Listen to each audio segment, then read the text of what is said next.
Buenas.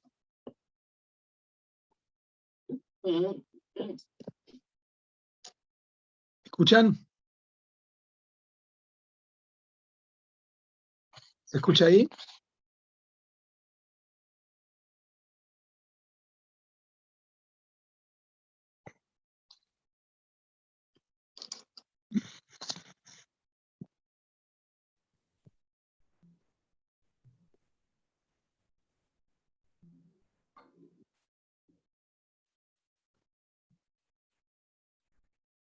Sí, sí, me dice Micaela. Perfecto.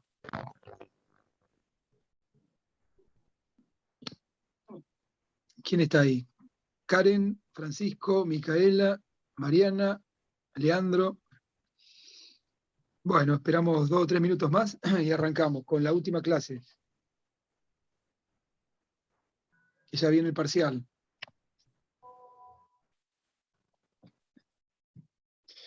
Volvimos al Zoom, chicos. Espero que por poco tiempo.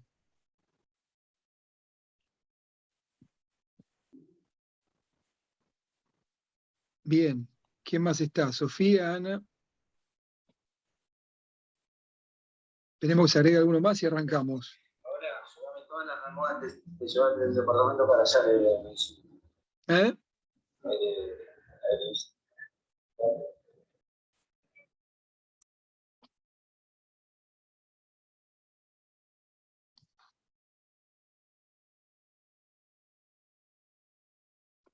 Hola, Karen. ¿Se escucha? Bien. Micaela, ¿se escucha? Bien. ¿Quién más está por ahí? Hay muchas fotos y poco video. Ahí está, Francisco, ¿escuchás? Sí. Perfecto. Bueno, esperamos 2 minutos y arrancamos. Vamos a ver la unidad 15, la crisis del consenso y la legitimidad democrática. Esto es la caída de Perón a través de la Revolución Libertadora, que es el punto 15.1, la reforma constitucional del 57, y el 15.2, que es la presidencia de Frondizi y el desarrollismo, el nuevo golpe del 62 y el retorno institucional con la presidencia de Ilía. Es bastante largo todo esto, pero vamos a verlo muy por arriba. Si tienen preguntas, después las conversamos. Hola, Ana, ¿cómo andás? ¿Bien? ¿Me escuchás? Perfecto.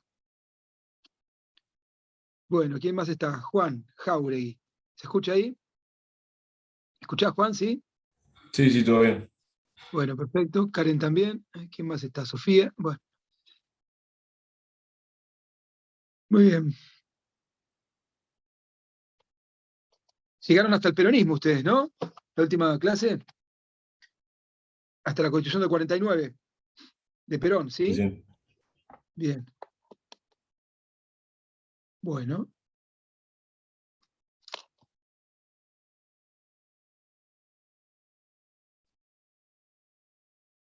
Bueno, en el año 55, que es donde arrancamos nosotros con la Revolución Libertadora, el régimen había dado todo lo que podía dar, todo lo que tenía, estaba medio agotado ya, el régimen peronista.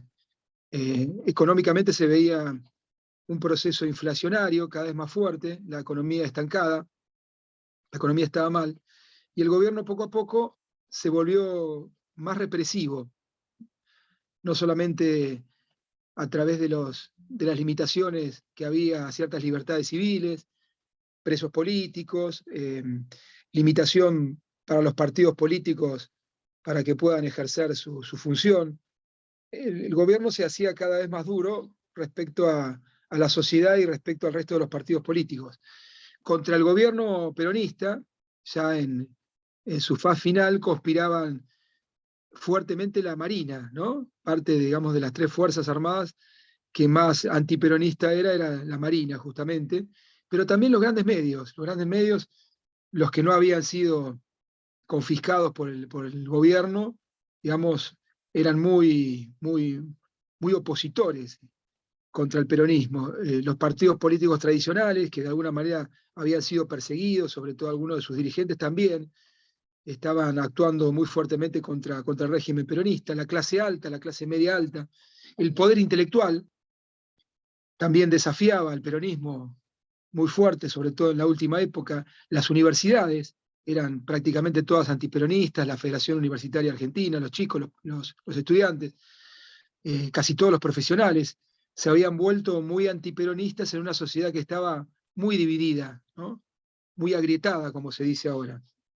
Pero digamos, la gota que rebalsó el vaso fue el conflicto con la Iglesia católica, que produjo, digamos, el principio del fin del régimen peronista. Fue esta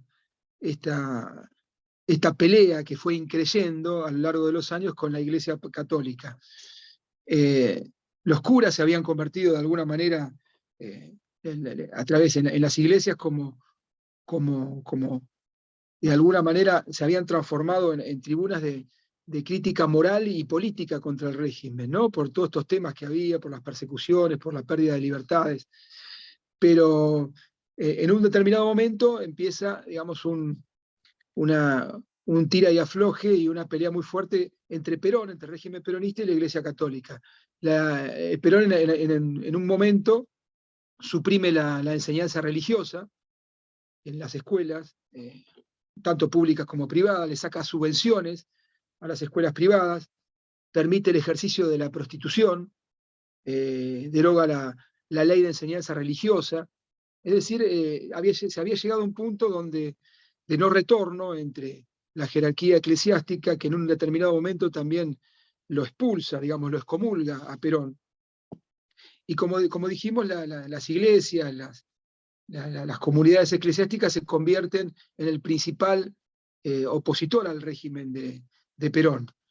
El 16 de junio del 55, una escuadrilla aeronaval de la Marina ataca la Casa Rosada, ¿no? Con aviones, tiran bombas y demás.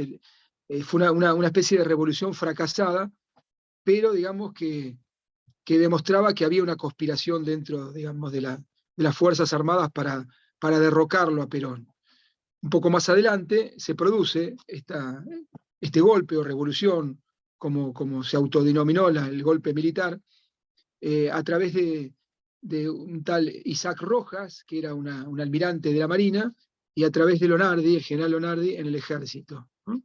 Esto se produjo, la caída de Perón, digamos, la revolución libertadora que dio fin al régimen peronista desde el 16 de septiembre al 19 de septiembre, el foco principal de esta revolución fue la ciudad de Córdoba.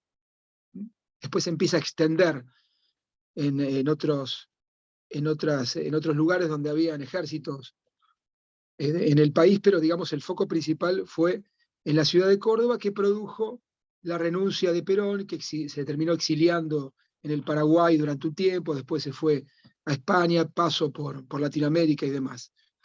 La Revolución Libertadora, hay toda una discusión doctrinaria si fue una revolución o un golpe, ¿no?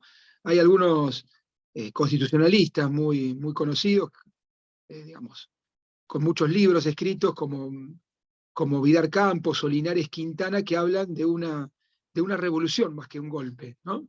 Más que un golpe de Estado, porque una revolución para ellos implica no solamente ir contra la persona, digamos, contra el dictador en este caso, o contra el presidente, que era Perón, sino contra el sistema, ¿no? Contra un sistema totalitario de gobierno.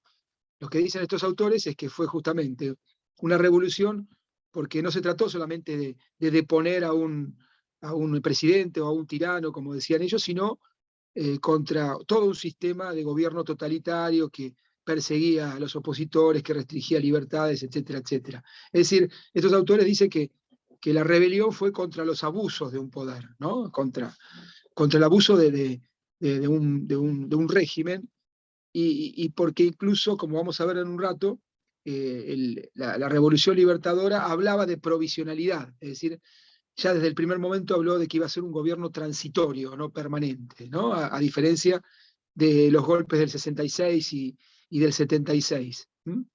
Así que bueno, hay toda una discusión respecto de esto, de si fue un golpe o una revolución. Está abierto el debate, ¿no?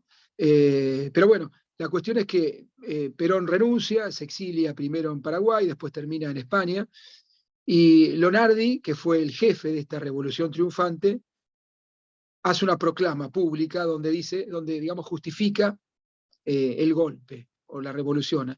Él habla justamente de que derrocó un gobierno totalitario, ¿no? Habló de una gestión que iba a ser provisoria, no permanente. Dijo que se comprometía que los sindicatos iban a seguir siendo libres, que las conquistas sociales de la época de Perón se iban a mantener y se iban a ser superadas. No intervino la CGT, que es la Confederación General de Trabajo, digamos, esta confederación que unía a todos los sindicatos menores de trabajadores.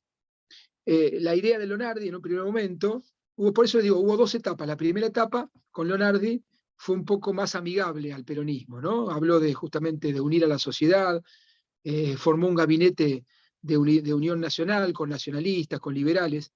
Esto fue la primera parte de la revolución libertadora con el general Lonardi. Pero lo que sucedió es que la herencia, tanto económica, social y política, era tan pesada que hubo que reformular, la revolución libertadora tuvo que reformular esta primera idea de cómo enfrentar al peronismo, ¿no?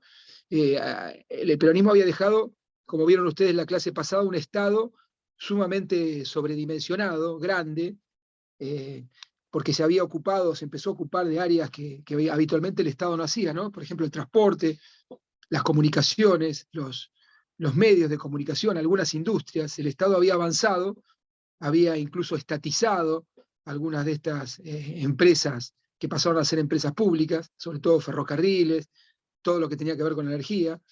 Habíamos tenido un Estado durante casi 10 años que había intervenido muy fuertemente en la economía, ¿no? A través de subsidios, de regulaciones, de permisos de importación, de precios máximos. Bueno, toda una serie de regulaciones que un poco estaban a tono con lo que venía pasando en Estados Unidos y en Europa, pero que el peronismo lo llevó al extremo, ¿no? Estatizando empresas y demás. Todo esto implicó que había poca inversión en la tecnología se había vuelto bastante obsoleta, dependíamos de combustibles externos, de importación de combustibles, de maquinarias externas, había habido un atraso vial muy importante, el parque automotor había quedado obsoleto también, había escasez de vivienda, digamos, los 10 años del peronismo habían producido algunos elementos, digamos, y algunos problemas, no solamente económicos, sino también de falta de inversión, ¿no? La infraestructura, los servicios y demás. Digamos, el principal opositor al peronismo en esta primera etapa fue la prensa. La prensa se había tenido una explosión antiperonista, y a su vez había reclamos, ¿no? Los militares, digamos, separados por el peronismo, que habían sido echados por el peronismo, los gremios que habían sido marginados por el peronismo, pedían de alguna manera y presionaban para que el gobierno de Lonardi se ponga más duro respecto al régimen peronista depuesto, ¿no? Pedían más dureza, pedían desperonizar al país, en definitiva, ¿no? Había muchas presiones. Entonces, el gobierno de Lonardi, el gobierno militar de Lonardi, poco a poco fue cediendo a estas presiones, a estos reclamos de gran parte de la sociedad. Creó una comisión investigadora para investigar justamente las irregularidades, sobre todo económicas, de la época de Perón. Se creó una junta consultiva formada por dirigentes de partidos políticos opositores, que iba a tener un carácter legislativo, es decir, iba a reemplazar el Congreso por esta junta consultiva. Pero no fue suficiente. Siguieron las presiones y el 13 de noviembre, militares también lo deponen a Lonardi, al general Lonardi. El 13 de noviembre arranca la segunda fase o la segunda etapa de la Revolución Libertadora. Aramburu jura como presidente provisional, también general Aramburu, y comienza la segunda etapa de la Revolución Libertadora. El 7 de diciembre Aramburu da a conocer sus directivas básicas de gobierno, donde habla justamente y explica y justifica el golpe de Estado. Él habla de que se derrocó una dictadura, de que era un gobierno de Perón, un gobierno totalitario, justifica de esta manera el golpe, dice que el golpe se hizo para restablecer la moral, la libertad de los ciudadanos, y se autocalifica como revolución libertadora, justamente por esta idea de que es una revolución, no un golpe, y que es libertadora porque viene a devolver libertades al pueblo argentino, ¿no? Y lo que hace Aramburu es endurecer, digamos, la política contra el peronismo. Empiezan juicios contra los jerarcas del régimen peronista, investigaciones, condenas a dirigentes peronistas que habían estado en cargos importantes, a funcionarios peronistas, prohibió el uso de los símbolos peronistas, no se podía cantar la marcha, no se podía hacer la B de Perón, no se podía publicar cosas relacionadas con el peronismo, intervino la CGT, la Confederación General de Trabajo, inhabilitó a los sindicalistas a que puedan representar a los obreros, no a los trabajadores, suprime también la ley de asociaciones profesionales, disuelve los partidos políticos, los inhabilita los partidos políticos para presentar candidaturas. Es decir, poco a poco el gobierno en esta segunda fase, el gobierno surgido de la Revolución Libertadora, se hace más duro respecto al peronismo, al sindicalismo. Pero bueno, la respuesta de los sindicatos y de Perón en el exilio fue justamente resistir, ¿no? Así empezaron huelgas muy violentas, cada vez más violentas contra el régimen. Las organizaciones sociales y las organizaciones sindicales permanecían fieles al peronismo. No se tocaron las leyes sociales, pero digamos, lo que quedaba del peronismo estaba en pie de guerra contra la Revolución Libertadora. En ese contexto se produce un intento de golpe del general Valle en junio del 56 contra el gobierno militar. Por supuesto, sin consultarlo a Perón, un general peronista con otros miembros del ejército hacen un intento de golpe contra Aramburu y contra la Revolución Libertadora que fracasa, ¿no? Esto tuvo una represión muy fuerte del gobierno militar, se produjeron fusilamientos, 30 fusilamientos a Valle y a la gente que estuvo con él en este intento de golpe. Y Aramburu toma 3 medidas polémicas, ¿no? Como les dije, la primera de ellas es la proscripción del peronismo. Proscribe el peronismo. Lo cual fue festejado por los partidos políticos que habían sido perseguidos por el peronismo, que no solamente saludaron cuando se produjo el golpe de Estado, sino que también festejaron de alguna manera la proscripción del peronismo. El segundo decreto de Aramburu fue la creación de universidades privadas. Hasta ese momento había universidades públicas, estatales, y ahora se le daba la posibilidad a universidades privadas a expedir títulos habilitantes en cualquiera de las carreras que dictasen estas universidades privadas. Y el tercer decreto de Aramburu, también muy importante, fue declarar la vigencia de la Constitución del 53, con las reformas del 60, que ustedes la vieron, del 66, del 98, y con exclusión de la reforma del 49. Es decir, declara vigente la Constitución del 53 con sus reformas, menos la del 49, que queda derogada, ¿sí? Esto lo hizo mediante un decreto, pero había que llamar a una convención constituyente, justamente, para ratificar esta medida. Y es así que Aramburu convoca a una constitución, a una convención constituyente, donde empiezan a perfilarse los diferentes partidos políticos que van a presentar candidatos para esta convención constituyente, ¿no? Los partidos políticos que habían estado de alguna manera unidos cuando los perseguía el peronismo, cuando eran víctimas del peronismo, ahora que el peronismo no estaba en el poder, empezaron a dividirse, ¿no?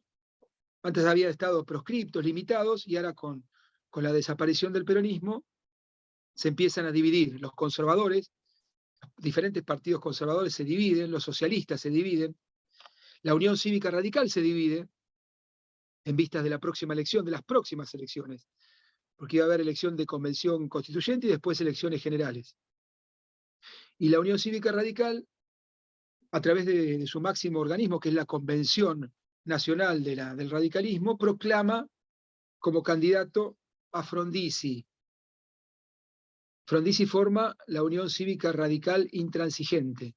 Y Balbín, que era otro de los dirigentes históricos del radicalismo, no acepta esta determinación de la convención. Estamos hablando acá de los futuros candidatos que van a tener dos elecciones. Primero la de la convención constituyente y que después iba a venir la elección nacional. Ya estaban perfilando los principales partidos políticos cómo afrontar esta nueva etapa, ¿no? Primero tenían que elegir convencionales constituyentes a reunirse en Santa Fe para modificar justamente la Constitución.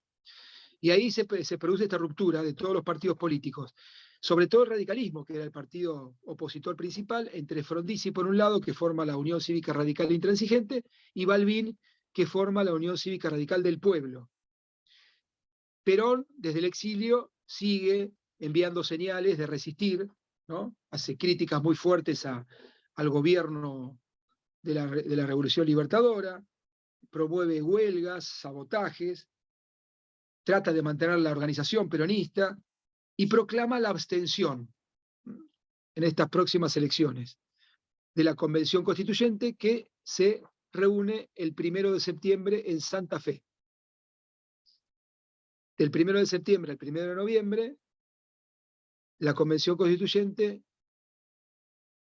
empieza sus debates en la ciudad de Santa Fe, que como vimos es la ciudad, digamos, tradicional de las constituciones, de sus reformas y demás. Estas elecciones al gobierno de la Revolución Libertadora le sirvió un poco para pulsar, para medir el apoyo que tenía tanto el gobierno militar como el peronismo. ¿Qué fuerza mantenía el peronismo, ¿no? La Unión Cívica Radical Intransigente, la de Frondizi, dijo que no iba a participar de las deliberaciones, cuestionó la convocatoria, se presentó, digamos, a las elecciones, pero dijo que se iba a retirar del debate. La Unión Cívica Radical del Pueblo, comandada por Balbín, dijo que, por supuesto, iba a presentar candidaturas para la convención y que iba a debatir, iba a permanecer, digamos, en Santa Fe para debatir, para incorporar derechos sociales a la nueva Constitución. El resultado de la elección de convención constituyente fue que ganó el voto en blanco. El voto en blanco, el que pedía Perón para sus votantes, sacó el 24,3% de los votos para convencionales constituyentes.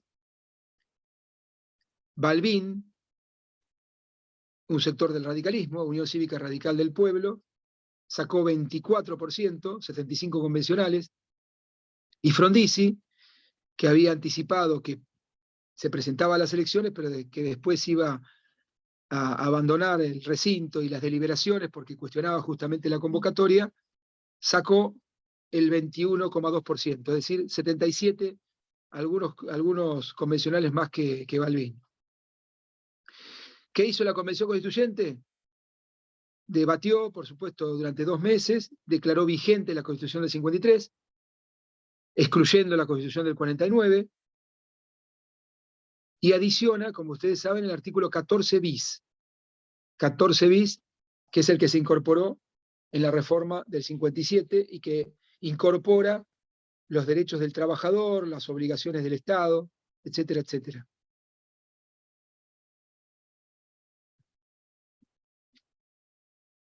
Esta elección de convencionales constituyentes lo que mostró es la debilidad del régimen. Digamos, terminó desautorizando a la Revolución Libertadora, porque el peronismo había ganado de vuelta, ¿no?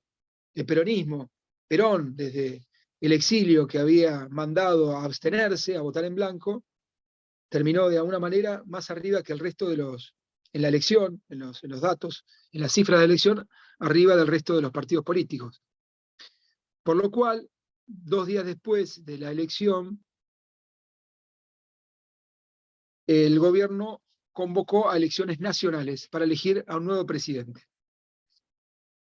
Y acá se iban perfilando los partidos políticos que iban a presentar sus candidaturas. Frondizi por la Unión Cívica Radical Intransigente, trata de hacer un entendimiento con Perón, trata de acercarse a Perón, por lo menos para obtener sus votos, ¿no? Esto fue un episodio muy poco claro, muy controvertido en nuestra historia, todavía no se sabe bien si hubo un acuerdo, qué alcance tuvo ese acuerdo, si fue un acuerdo escrito, si fue un acuerdo tácito. La cuestión es que existió un cierto apoyo, ¿no?, de Perón a la candidatura de Frondizi, no explícitamente, pero bueno, circularon copias, copias de fotocopias, ¿no?, con una cierta orden de votar a Frondizi, una carta de Perón que circuló sin firma, digamos, hubo toda una serie de malentendidos que hicieron que Frondizi de alguna manera usufructuara esta situación ambigua, ¿no? La cuestión es que el conservadurismo en estas elecciones del año 58 fue dividido, los partidos conservadores, el socialismo también fue dividido, se presentó el demócrata progresista por otro lado, pero sin embargo hubo una gran polarización entre los dos partidos mayoritarios, la Unión Cívica Radical y la Unión Cívica Radical del Pueblo y la Unión Cívica Radical Intransigente. El peronismo estaba proscripto, no pudo participar con sus candidatos propios en las elecciones, y Frondizi sacó el 48% de los votos. Unión Cívica Radical Intransigente obtuvo 133 diputados, las 2/3 partes de los diputados, unanimidad en el Senado Nacional y todos los gobernadores de las provincias. Es decir, una mayoría holgada. 48%, Balbín, de la Unión Cívica Radical del Pueblo, obtuvo 30%, y en blanco, seguramente mucha gente, muchos peronistas que al no tener partido peronista para votar, votaron en blanco, y algunos otros que votaron a Frondizi, ¿no?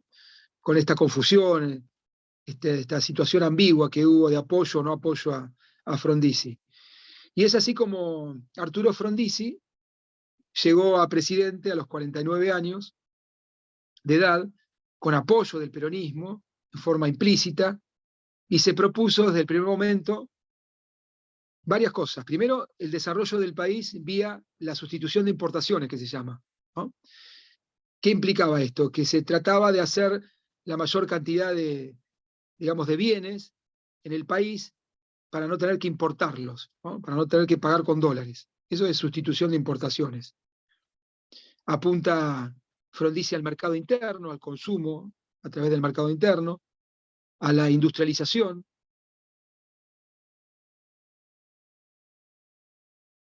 a alcanzar el autoabastecimiento energético a través del petróleo, vamos a hablar de esto dentro de un rato porque fue muy importante, y al crecimiento de la industria, ¿no?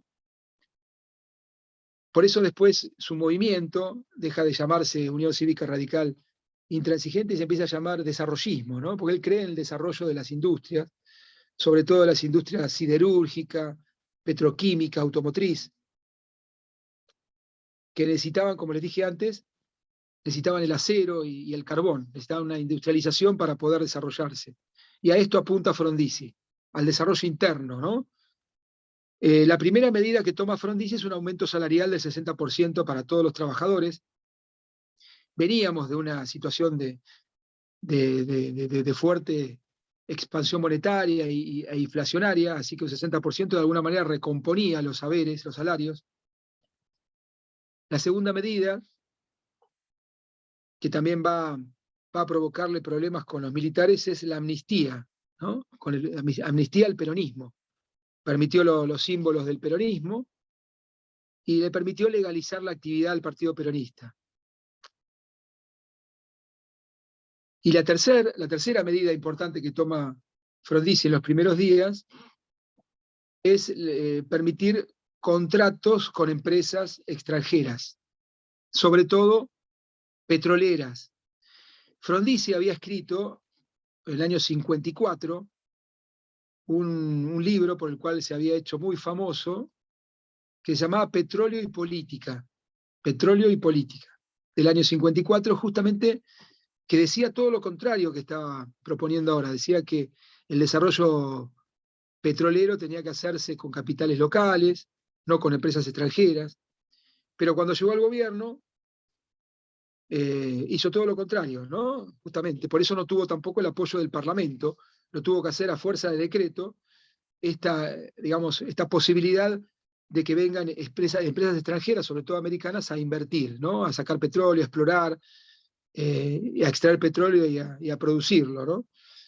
Este cambio abrupto de Frondizi le trajo un montón de críticas justamente por la contradicción. Pero lo cierto es que en 4 años que duró el gobierno de Frondizi, triplicó la producción de petróleo, pasó de 5 millones de barriles a 15 millones de barriles. Y por primera vez en la historia argentina se logró el autoabastecimiento energético. Como dijimos, Frondizi tuvo un pecado de origen, ¿no? Que fue justamente la proscripción del peronismo y este pacto no demasiado claro de apoyo del peronismo o de los votantes peronistas para que él pueda hacer gobierno, lo cual el tener votos prestados lo hacía muy vulnerable a Frondizi, tenía una hipoteca. En determinado momento Frondizi de su gobierno sale a desmentir el acuerdo con Perón, pero claramente los votos no eran propios, ¿no? Y él tenía, de alguna manera, en virtud de estos votos prestados, tenía que empezar a devolver favores, ¿no? Y fue así que empezó a dar a los sindicatos y al peronismo ciertas facilidades, ¿no? Como decía recién, permitió nuevamente la organización política del peronismo, los símbolos del peronismo, y que pudieran participar en elecciones. Esto le trajo aparejado a Frondizi un montón de cuestionamientos militares, planteos militares, como se llamaba. Hubo 30 planteos militares, los militares no querían la vuelta del peronismo, veían un riesgo muy, muy grande ahí. El sindicalismo empezó a hacer huelgas, sabotajes cada vez más feroces. El resto de los partidos políticos, hasta el socialismo, a través del diputado Palacios, le pide la renuncia en un determinado momento a Frondizi, renuncia su vicepresidente Gómez, y digamos, poco a poco el gobierno de Frondizi empieza a debilitar. El gobierno logra que el Congreso vote una ley de erradicación de capitales extranjeros, sobre todo estadounidenses. Se firma un acuerdo con el Fondo Monetario Internacional y se empieza a desarrollar esta idea de Frondizi y del desarrollismo, empieza digamos, a ejercer su función, ¿no? Empieza, digamos, a producirse una gran expansión de la industria, sobre todo de esta industria más pesada, como le decía hace un rato. Se desarrolló muy fuertemente un plan vial de carreteras en todo el país. Hubo un crecimiento muy fuerte del parque automotor, de la construcción. Digamos, se consolidó la clase media a través de todas estas medidas de expansión industrial. Pero, digamos, los problemas subsistían, ¿no? Y otro debate que también pegó en la línea de flotación de Frondizi y de su gobierno, y que duró mucho tiempo, fue el famoso debate de laica o libre, que seguramente sus padres se lo habrán comentado, que era esta idea de Frondizi de autorizar las universidades privadas, ¿no? Dividió muy fuertemente a la sociedad, fueron debates que duraron muchísimo tiempo, muy encarnizados. El debate era si las universidades privadas, con capitales privados, no solamente las públicas, podían expedir títulos habilitantes, ¿no? Y podían habilitarse para ejercer. Tuvo un debate muy fuerte que dividió a la sociedad en dos, ¿no? Finalmente, después de meses y meses de debate, se permite, digamos, se consigue una solución intermedia por la cual funcionan las universidades privadas, expiden títulos, pero terminan siendo habilitados por el Estado. Necesita una habilitación estatal, además del título que ustedes obtienen en las universidades privadas, ¿no? Bueno, mientras tanto las huelgas continúan, de alguna manera impulsadas por Perón, para quitarle algún tipo de prebendas o de medidas al gobierno de Frondizi. Continúan las huelgas, cada vez en forma más violentas. Frondizi en un determinado momento interviene en los gremios y ejecuta el plan Conintes, un plan represivo. Conintes significa conmoción interna del Estado. Por supuesto lo ejecutan los militares, pero autoriza a los militares a hacer allanamientos, detenciones de personas, crea zonas militares. Digamos, el gobierno se convertía cada vez más, digamos, iba desarrollando un poco más su faz represiva, prohíbe al Partido Comunista. Todo esto con el plano de fondo de la Revolución Cubana, en la fase internacional. Creo que acá también lo pide el programa. ¿Qué pasaba en el mundo? En el mundo, en el año 59, a fines del año 59, se produce la Revolución Cubana. Hay una revolución que saca a un gobierno, el gobierno de Batista, que había estado mucho tiempo en el Poder Ejecutivo de Cuba, y Fidel Castro y otros ciudadanos y revolucionarios toman el poder en Cuba, ¿no? Poco a poco Cuba, digamos, se alinea con la Unión Soviética y esto produce, digamos, un quiebre en toda Latinoamérica porque el enfrentamiento tradicional de capitalismo y comunismo que existía en Europa y en el resto del mundo empieza a bajar en Latinoamérica, ¿no? A través de un enclave justamente comunista como es Cuba. Entonces empieza a dividir a las sociedades latinoamericanas. Este enfrentamiento entre capitalismo y comunismo terminan alterando la vida interna de los países latinoamericanos. Frondizi tuvo posiciones muy ambiguas respecto de la Revolución Cubana, lo cual también, como el tema del petróleo, fue deteriorando su autoridad, ¿no? Autoridad política, la autoridad moral. En un momento Frondizi lo entrevista al Che Guevara, que era uno de los principales comandantes de la revolución junto con Fidel Castro, que produjo una reacción muy fuerte en las Fuerzas Armadas. Presionado, Frondizi termina rompiendo relaciones con Cuba en el año 62, pero los planteamientos militares continúan, por una cosa, por la otra. Frondizi fue un gobierno que tuvo muy vigilado, digamos, muy controlado por las Fuerzas Armadas. En las elecciones del 62, elecciones a diputados, en el cuarto año de mandato de Frondizi, el peronismo, que estaba habilitado para participar de las elecciones, en esta concesión que le dio Frondizi al peronismo, bajo el nombre de la Unión Popular, termina ganando las elecciones de medio término. El peronismo saca 2.500.000 votos en todo el país. La Unión Cívica Radical Intransigente del presidente saca 2.400.000, 100.000 votos menos. El peronismo gana en 4 provincias, 5 de ellas, en 5 provincias, 2 de ellas las más importantes, muy importantes, como la provincia de Buenos Aires, que es la más importante, gana en Tucumán también.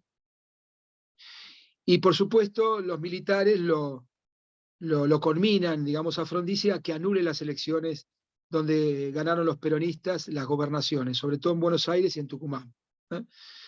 Pasan varios días de deliberaciones, de presiones militares, y finalmente Frondizi anula las elecciones, sobre todo de la provincia de Buenos Aires, donde había ganado un tal Framini, que era un sindicalista, y esto lo debilita más todavía a Frondizi, ¿no? Digamos, como que pierde autoridad moral al permitir una elección, y después cuando gana el peronismo la termina anulando, ¿no? Esto debilita a Frondizi. En un determinado momento Frondizi pide a los partidos políticos que se sumen al gabinete, los partidos políticos no aceptaron sumarse al gabinete para darle un poco más de fuerza, y el 29 de marzo un golpe militar lo depone a Arturo Frondizi. Como no tenía vicepresidente porque había renunciado, un tal Gómez asume el presidente provisional del Senado, se apresura, un tal Guido, se apresura y digamos, jura ante la renuncia de Frondizi, se apura y convoca a la Corte Suprema y jura como vicepresidente del Senado en ejercicio, y pasa a ser presidente los 2 años que quedaban, ¿no? José María Guido, presidente provisional del Senado, al no haber vicepresidente, jura como presidente. Es decir, se salvan las formas constitucionales. Fue un golpe de Estado, pero no fue un gobierno militar. Fue un gobierno, de alguna manera, el de Guido, como también lo había sido en menor medida el de Frondizi, controlado y fiscalizado por las Fuerzas Armadas. Y así terminó la aventura de Arturo Frondizi, que después va a seguir. Bueno, Frondizi va al exilio, a la isla Martín García, está unos meses ahí, después vuelve a la actividad política. Y el gobierno de Frondizi, los 2 últimos años del gobierno de la Unión Cívica Radical Intransigente, son terminados por su por el presidente provisional del Senado, que era José María Guido, ¿no? No pasa demasiadas cosas en estos 2 años, continúa un poco la política desarrollista, pero en el año 63, de alguna manera, hay un cierto retorno a ciertas formas institucionales a través de la presidencia de Arturo Humberto Illia, que duró poco también, como vamos a ver. Las elecciones nacionales que provocaron la presidencia y la elección ganada por Arturo Illia fueron el 7 de julio de 1963. 7 de julio, elecciones nacionales, en donde venció la fórmula de la Unión Cívica Radical del Pueblo, esta vez, con Illia y un tal Perette de vicepresidente. Obtuvieron el 25% de los votos, con muy poco, fíjense ustedes, al estar el peronismo proscripto, el peronismo no podía participar de las elecciones, el partido que terminó ganando, digamos, las elecciones, lo ganó con muy poco, con el 25%. Unión Cívica Radical del Pueblo, el 25%, contra el 16% de la Unión Cívica Radical Intransigente, que lo llevaba a Oscar Allende de presidente. La tercera fuerza fue UDELPA, Unión del Pueblo Argentino, que lo llevaba al presidente de facto anterior, Aramburu, Eugenio Aramburu, que sacó el 14% de los votos. Aramburu, con una confluencia con el demócrata progresista, con el Partido Demócrata Progresista, obtuvieron el 14% de los votos. Y el voto en blanco, que de alguna manera respondía a esta directriz de Perón de votar en blanco, sacó el 19% de los votos. Perón bajó una orden muy fuerte de abstención, justamente por la proscripción. El peronismo estaba proscripto, no pudo presentar candidaturas, entonces Perón ordenó a sus seguidores que se abstengan, que voten en blanco. Y el voto en blanco sacó el 19%. ¿Cómo quedó entonces la institucionalidad? Bueno, que la Unión Cívica Radical del Pueblo de Illia ganó 13 provincias, las más importantes: Buenos Aires, Córdoba, Santa Fe, Entre Ríos, Tucumán. Tuvo mayoría en el Senado y en la Cámara de Diputados, muy escasa, pero mayoría al fin. Y Illia se encontró con una situación económica bastante comprometida, ¿no? Con déficit fiscal muy fuerte. Cuando hablo de déficit fiscal, digamos, se habla de déficit fiscal cuando el país recauda menos de lo que necesita, ¿no? Tiene más gastos que ingresos. Eso es déficit fiscal. Bueno, había un déficit fiscal muy fuerte que traía del anterior gobierno, una deuda a proveedores internos también atrasada, deuda externa, una inflación cada vez más fuerte. Se encontró con una situación económica delicada, y la primera medida importante que toma Illia fue justamente anular los contratos petroleros.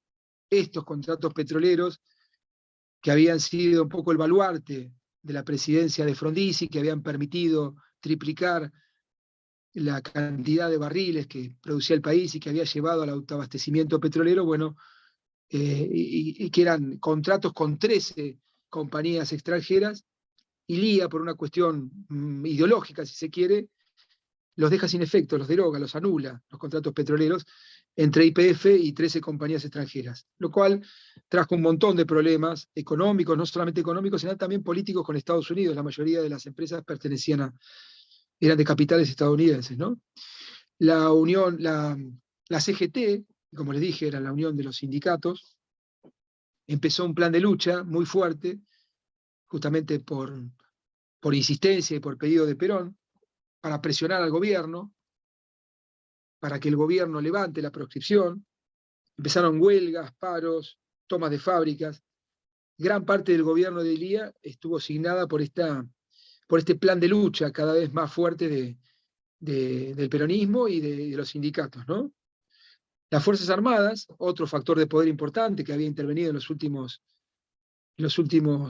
20 años o 15 años, el primer año estuvo tranquila, ¿no? Lo dejó gobernar a Ilía, pero después, a raíz de la Revolución Cubana, que como les dije trajo muy, muy fuerte influencia, sobre todo en el plano interno, se empezó a desperezar, digamos, la fuerza militar, con la aparición de grupos guerrilleros en el país, y, digamos, provocaron y impulsaron a través de diferentes presiones a que el gobierno de Ilía firme un tratado de asistencia militar con Estados Unidos, y comenzó a gestarse, no solamente en Argentina, sino en todo el continente, la llamada doctrina de la seguridad nacional, ¿no?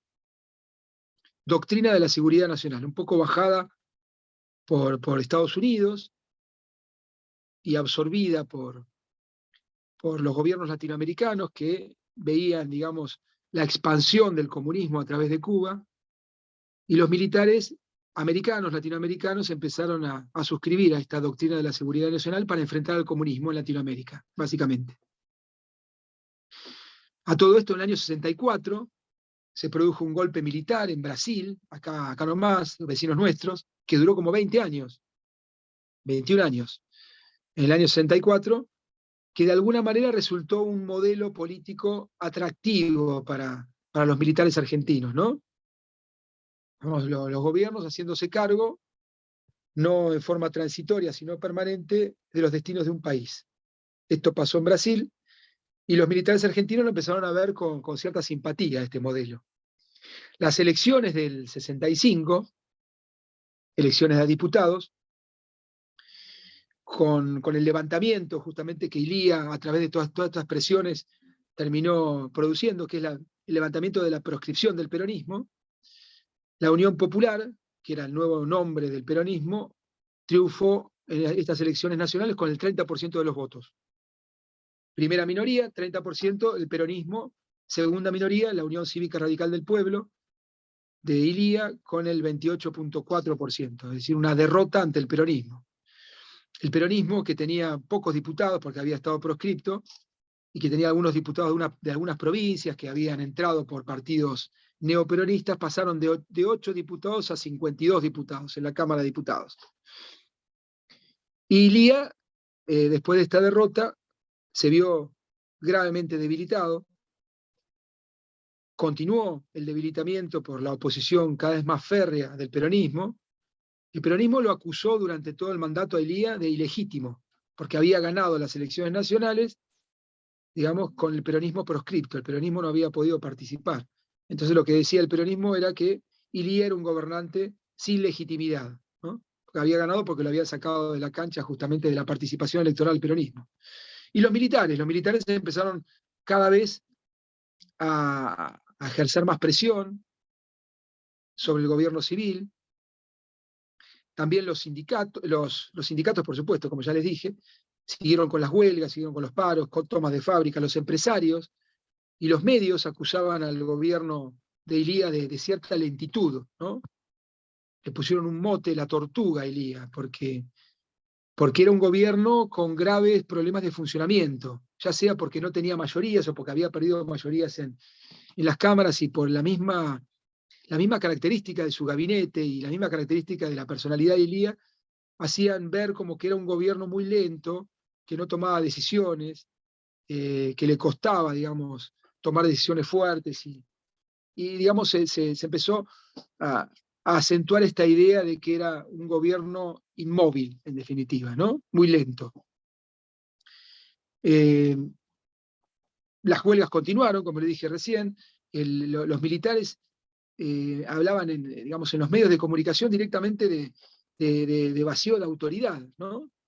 Los mismos militares que de alguna manera en un régimen democrático dependen del gobierno nacional o de su ministro de defensa, de alguna manera que tiene que seguir un cierto lineamiento, hablaban a cara descubierta de un vacío de autoridad.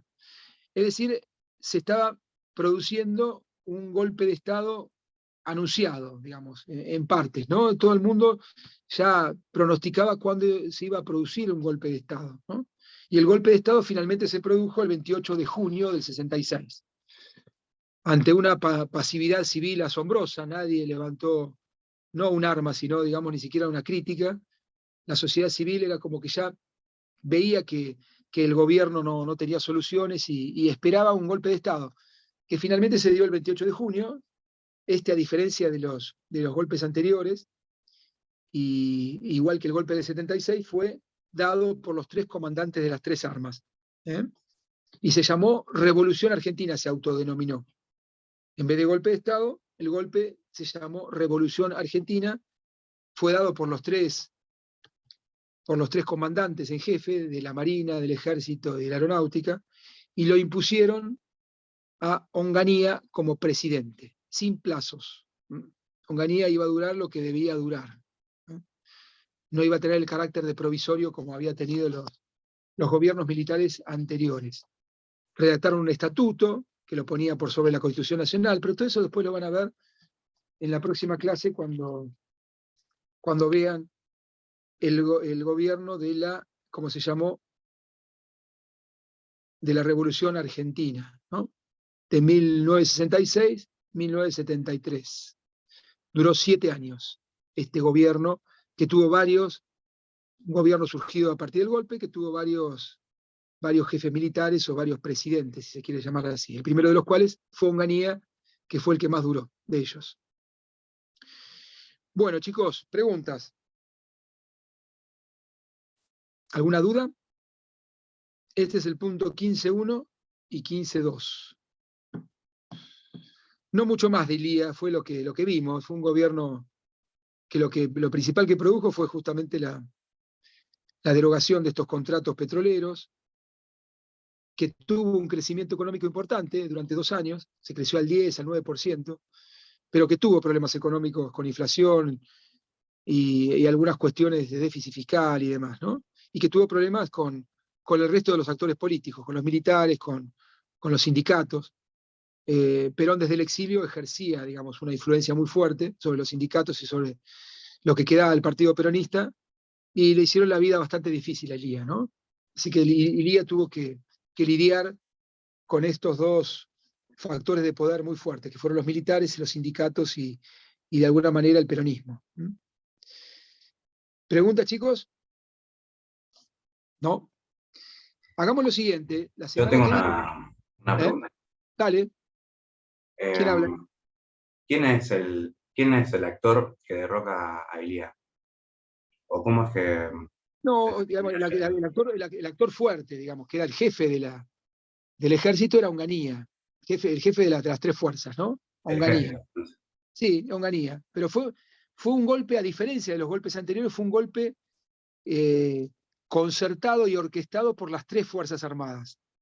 A diferencia del anterior, sobre todo del 55, que como yo les comenté, fue sobre todo de la Marina, después a último momento el Ejército se animó un poco a través de Lonardi, pero digamos, había una división en el Ejército, ¿no? Por eso el golpe del 55 duró 3 días y tuvo enfrentamientos dentro del Ejército. No, acá lo que pasó fue que los tres poderes, digamos, de las Fuerzas Armadas, las tres Fuerzas Armadas se pusieron de acuerdo, no hubo rupturas ahí, no hubo disidencias, no hubo disparos, ¿no? Las tres Fuerzas Armadas, igual que en el 76, en conjunto, se presentaron, le pidieron la renuncia al presidente e impusieron al general Onganía, que era, digamos, la cabeza visible de esta revolución, de la revolución argentina. ¿Y con qué políticas vino Onganía? Eso lo van a ver en la clase que viene, chicos, no me quiero adelantar, pero se desarrolló lo que se llamó el Estado burocrático autoritario, un gobierno muy autoritario. Económicamente no hubo mucha diferencia con lo anterior, ¿no? Se apostó al desarrollo interno, a la sustitución de importaciones, no hubo mucha diferencia. Se le dio ciertos beneficios, grandes beneficios a los sindicatos, las obras sociales, por ejemplo, que no se había, ni siquiera Perón se animó a entregarle las obras sociales a los sindicatos. La obra social de un sindicato es un poder económico muy fuerte, ¿no? Todo lo que está detrás de eso, ¿no? Bueno, eso se lo entregó Onganía Onganía trató de congraciarse con cierto peronismo, con los sindicatos, por supuesto, y gobernó con mano muy dura, ¿no? Sobre todo con esta idea de que que el comunismo se venía en Latinoamérica. Entonces fue muy represivo, ¿no? Con todos los movimientos sociales y con todas estas fuerzas que empezaban a aparecer en el interior, grupos guerrilleros, grupos que reivindicaban la Revolución Cubana. Si hay algo digamos, que de alguna manera mostró lo que era el gobierno militar de Onganía, fue justamente la represión, ¿no? Ustedes recuerdan cuando se echaron la noche de los bastones largos en la UBA, que fueron despedidos cientos de docentes, ¿no? Fue un gobierno muy, muy represivo y con la revolución cubana en las sombras que hacía que el gobierno esté muy, muy, muy atento a todos estos temas ideológicos. Pero bueno, económicamente no hubo mucha diferencia con lo anterior, digamos, salvo con los contratos petroleros que después se habilitaron, pero digamos, la idea de un Estado cada vez más intervencionista, más regulador, etcétera, etcétera, eso no cambió demasiado. Que apostaba al mercado interno, a la sustitución de importaciones, al desarrollo de ciertas empresas públicas y de ciertas industrias pesadas. Eso no cambió demasiado, ¿no? Lo que pasa es que tuvo ahí el gobierno militar apostó a determinadas industrias que tenían que ver con el desarrollo militar. Eso sí, ahí hubo Claro. un cambio fuerte, sí. Y había como una deuda con el FMI, ¿no? Por ahí. Sí, sí. Hubo acuerdos con el FMI, hubo 28, desde el año 50 y pico, que se acordó por primera vez hasta el año pasado. Todos los gobiernos acordaron con el FMI, todos. Porque somos parte del FMI, Argentina es parte del FMI. Argentina paga una cuota anual para pertenecer y para permanecer en el FMI. El FMI es un organismo de gobiernos, en definitiva, de muchos gobiernos que aportan, Claro. y cuando tienen algún problema a alguno de los países le prestan plata, y se lo prestan a tasas muy bajas. Así que a todos los gobiernos les conviene tener buenas relaciones por si en algún momento necesitan algún tipo de financiamiento. Pero nadie Pero rompió con el bueno, FMI. ahora no hizo mal el FMI. ¿Cómo? Y ahora nos hizo mal el FMI, digo, por no decir No, otra cosa. no, el FMI te presta plata, te presta tasas muy bajas, ¿no? A diferencia de otros organismos internacionales o de bancos internacionales. Por eso sirve el El FMI. tema es que nos hicieron el préstamo más grande de la historia del organismo. ¿Y cómo puede ser que nos haya hecho ese préstamo a nosotros, que sabe que somos un ente que no podemos pagarlo? No, pero bueno, todos los países pagan, tarde o temprano pagan, ¿no? Pero bueno, Acá a 100 años. a Macri le Por eso prestaron. mismo es una forma de gobierno, porque ahora con los acuerdos que hace este gobierno y los demás que van a tener que hacer debido a esta cadena que tenemos con ellos, nos impone una política.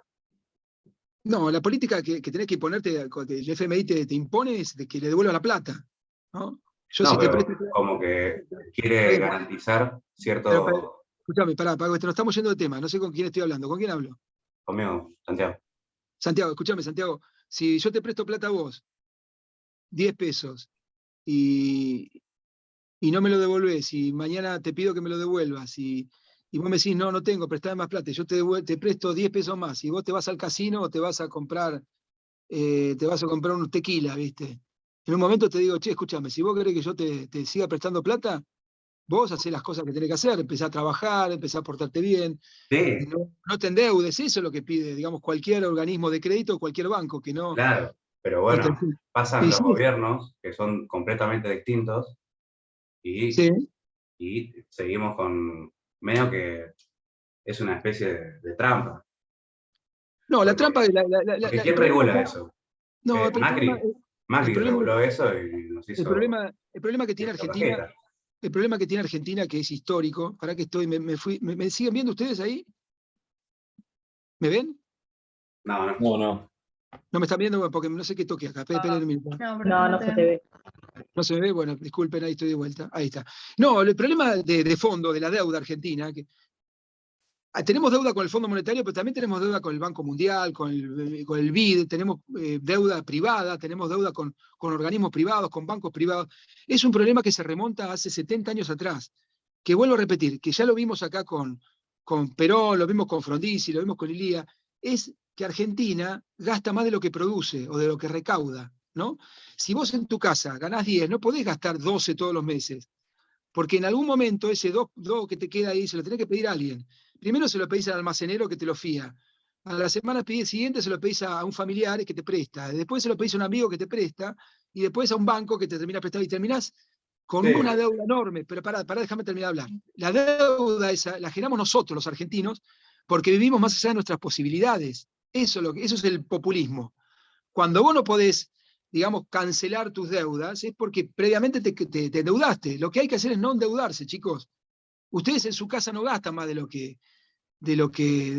salario que tienen o del préstamo que le da a su padre o lo que sea. No pueden, porque en algún momento no lo pueden devolver. Entonces, el organismo o el privado que te presta plata, en un determinado momento va a decir, che, vos me tenés que devolver esto. ¿Cómo me lo vas a devolver si seguís yendo de joda todos los días, seguís yéndote al casino, seguís gastando plata en boludeces, ¿no? es Ese es el raro lo que punto, estás diciendo. chicos.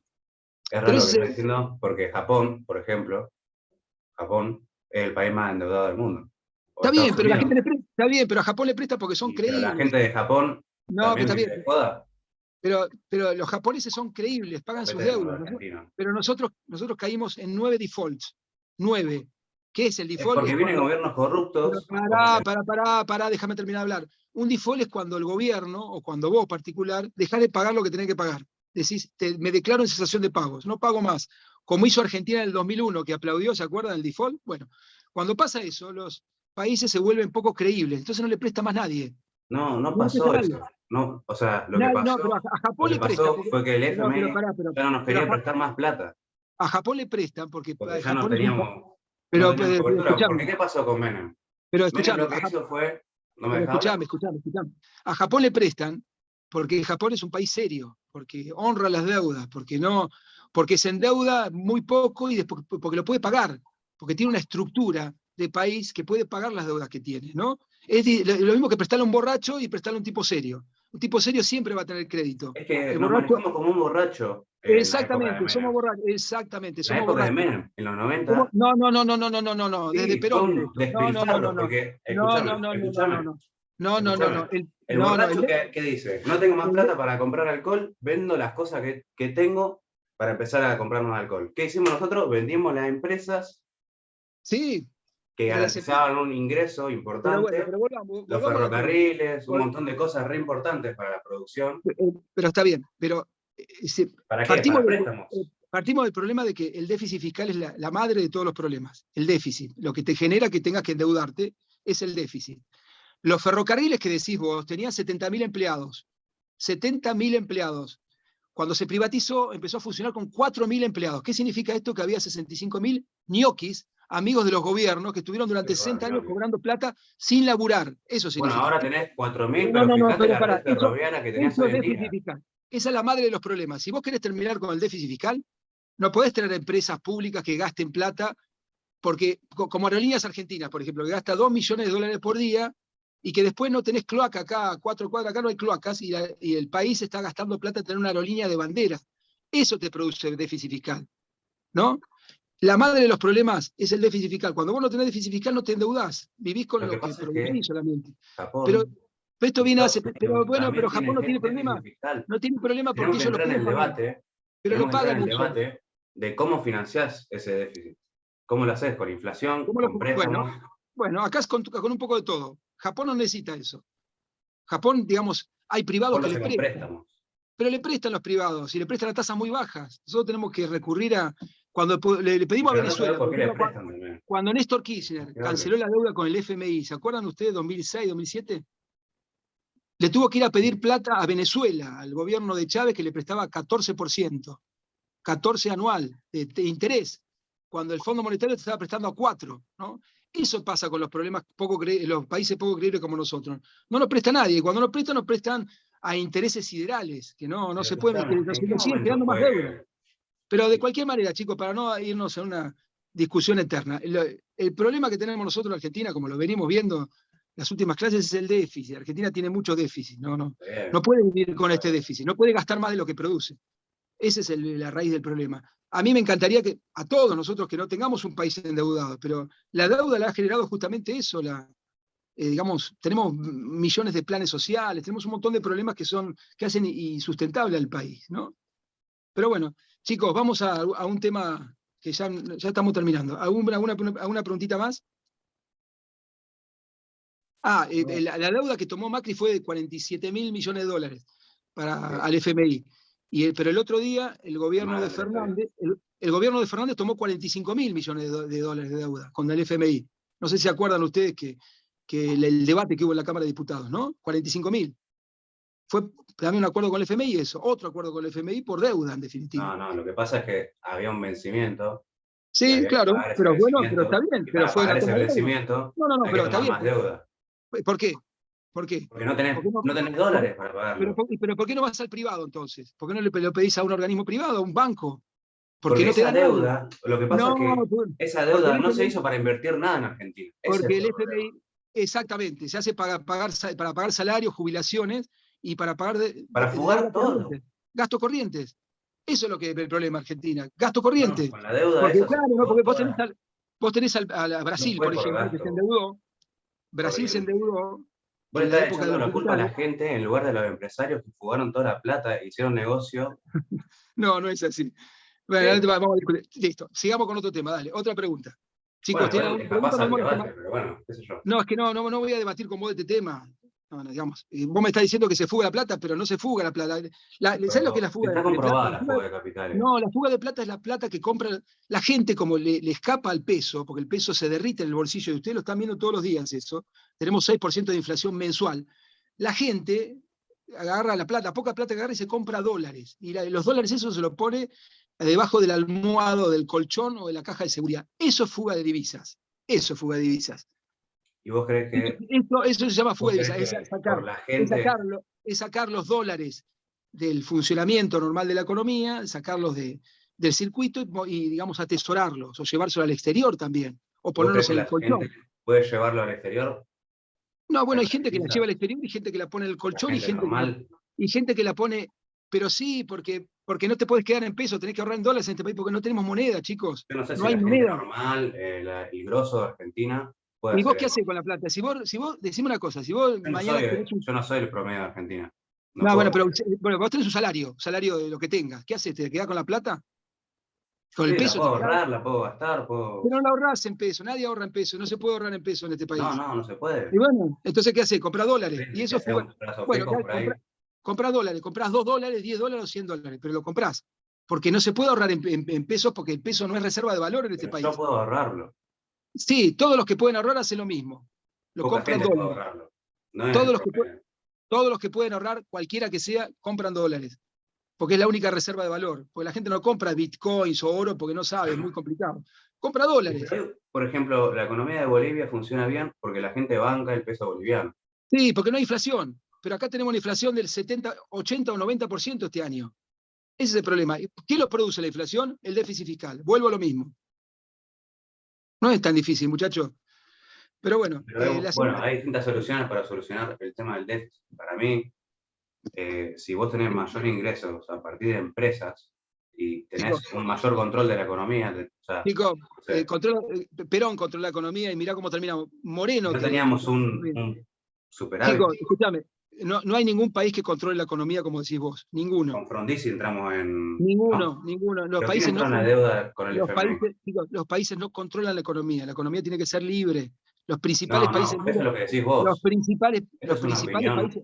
Chicos, lean un poco, lee un poquito. No, eso es una opinión. Los principales países del mundo.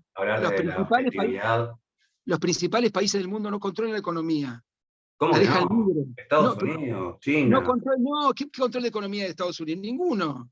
Podés abrir, cerrar negocios, sacar la plata, girar de hecho, control de economía. No hay impulsado la industria automotriz, por ejemplo. No hay intervención en la economía ahí, como hay acá, ¿Cómo que no? como hay en Venezuela. No, la verdad que no. No, no sé qué considerás vos por intervención de economía. El Estado no te fija dinero para las empresas. El Estado no te fija precios máximos ni precios mínimos, ni te regula la importación y la exportación. No existe eso. No existe, existe acá y en Venezuela, no existe en ningún lugar más. Por eso nos va, como Venezuela. Pero chicos, vamos con el tema. Para mí mezclar las cosas, pero bueno. No, escuchame. Déjame terminar de la clase. Ya terminaste la clase. Listo, bueno. Chicos, ¿alguna otra pregunta? ¿Viste? Yo tengo Chicos, preguntas. No, ¿alguna profe, otra pregunta? pregunta. ¿Eh? No hay ¿No? ninguna pregunta. Bueno, Karen, Ana, Leandro, ¿no? Ninguna pregunta más. Después seguimos el debate en otro momento, porque si no, viste, estamos llevando a los chicos a un lugar que se va de la clase. La semana que viene tenemos clase de repaso, no se olviden. Díganle al resto si quiere participar. Clase de repaso. Sí, qué lástima que te escape así del debate. Pero Pero esto no es un debate, es una clase. Yo no voy a debatir con vos. Ya digamos, bueno, bueno, pero entonces no bajé más opinión. No bajé más pero no bajo opinión. opinión. La posición mía es una posición claramente Porque bajaba opinión todas liberal. las clases, diciendo que Pero las no, pero te exportaciones digo, nos arruinó como pero te país, digo- que Perón pero yo arruinó el no, país. Y pero no yo me estoy estás dando. contestando. Yo tengo una pregunta para Dale, preguntar. pregúntamela, ¿Quién, dale. ¿Cuál es? quién nos metió con el FMI? Frondizi creo que fue el Cuando primero. dice una dictadura militar. Frondizi no fue una dictadura militar, fue un gobierno democrático. Ah, un gobierno democrático. Bueno. Pero escúchame, te voy a la clase de Pero vuelta. fue del radicalismo. ¿Cómo? Del radicalismo más de derecha, por así decirlo. Pero para un poquito, vos tenés un montón de quilombos mentales que no ayudan a No, eso. que no momentales, no. No me Pero falta el bueno, respeto. No me falta Argentina el hizo, respeto. pero bueno, Profe, Argentina Guillermo, hizo, no me Argentina falta el hizo, respeto. pero Argentina hizo 30, pero te lo acabo de explicar. Frondizi no fue, pero vos no estás escuchando lo que yo te digo. Frondizi no fue un gobierno militar. Está bien, lo entiendo perfectamente. Viene del radicalismo más Exactamente. conservador. Porque el ¿Qué es otro, pero ¿qué es conservador? porque el más de izquierda era Balbín. Pero son categorías tuyas esas. Sí, por una Conservador, cuestión izquierda, derecha. social. Por una Yo no estoy cuestión hablando de social. eso.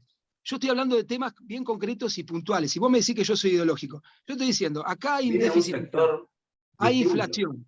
Yo estoy diciendo que el problema objetivo, no lo digo yo, lo dicen cientos de profesores de economía y estudiosos de la historia argentina. El problema argentino de fondo, de origen, es el déficit fiscal, que hace que lo tengas que financiar con la maquinita de hacer dinero o con endeudamiento. Yo no estoy bajando línea y yo estoy diciendo lo que pasa. Eso es una descripción objetiva de la realidad. Para mí ¿Sí? estamos arruinados Bueno, culpa del FMI. para vos no, pero para mí sí, y yo estoy dando la clase y yo creo que es así porque he estudiado la historia argentina. Entonces vos sabés más que yo. Pero déjame hablar, de los últimos 70 años, vuelvo a repetir, la Argentina tiene un problema crónico de déficit fiscal porque gasta más de lo que recauda. Eso es un dato objetivo. Si vos vas a las líneas de los últimos 70 años y ves que siempre la recaudación es menor que el gasto, eso es déficit fiscal. Sí, ¿Cómo como le se pasa a financia? Japón. Pero ¿cómo se financia eso? Se financia o con la maquinita de imprimir dinero espurio, que trae inflación, o con endeudamiento, o con venta de activos, que pasó lo que vos decís que pasó en la época de Menem. No hay otra forma. No hay otra forma. Son esas tres posibilidades. Yo no estoy haciendo una descripción ideológica, estoy diciendo lo que pasa. Pero es en cualquier gráfico eso. ¿Eh? Para mí el problema argentino es ese, que es un Para mí problema que se fue el repite, FMI. pero que después, bueno, está bien, pero con el FMI, vuelvo a repetir, tuvimos 30 acuerdos, todos los gobiernos han acordado con el FMI, de una manera u otra, todos. O sea, el problema, para vos es el FMI, para mí el FMI es un problema que emerge de una situación anterior, que es la deuda, que digamos que es el déficit que tenemos. No es el problema ese. Me parece a mí que vos tenés una opinión demasiado ideologizada. ¿No? Me parece que el FMI ahora nos dio un préstamo demasiado exagerado. Pero se lo dio a Macri y también se lo dio a Alberto. Se le dio a Macri, pero es el mismo organismo que viene Pero escuchame una fondo. cosa. Pero mira, yo no estoy con el gobierno de Alberto, me parece, yo tengo muchas críticas con el gobierno de Alberto, pero si el gobierno de Alberto no hacía eso, el país estallaba por el aire. ¿Se entiende? Iba a pasar lo mismo que pasó en el 2001, cuando se declaró el default. Declarar un default de la deuda no es gratuito.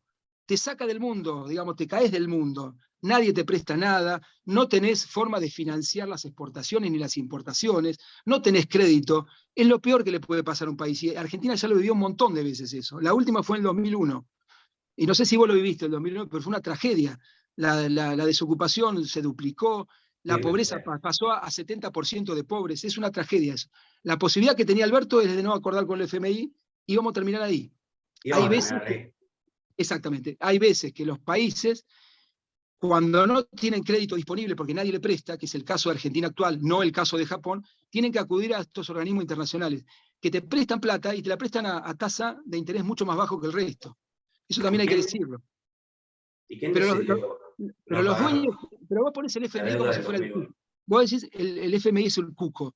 El FMI es una organización conformada por países. Nosotros somos parte del FMI. Los países Que nos prestamos, del primer que mundo. a través de una cuota Perdón, que ponemos, a través de una cuota nos prestamos entre nosotros. Ese es el FMI.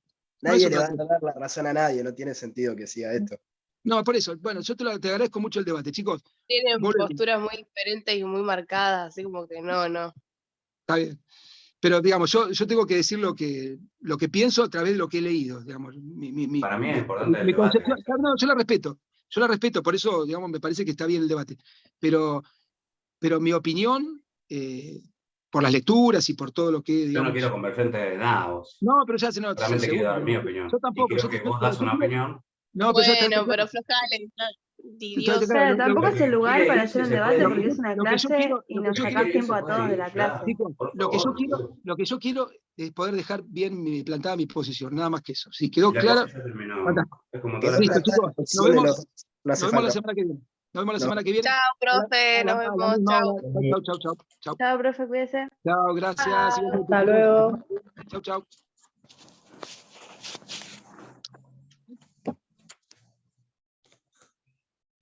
Tienen la cola al aire. ¿Qué la cola es la panza? Hijo del pulpo negro.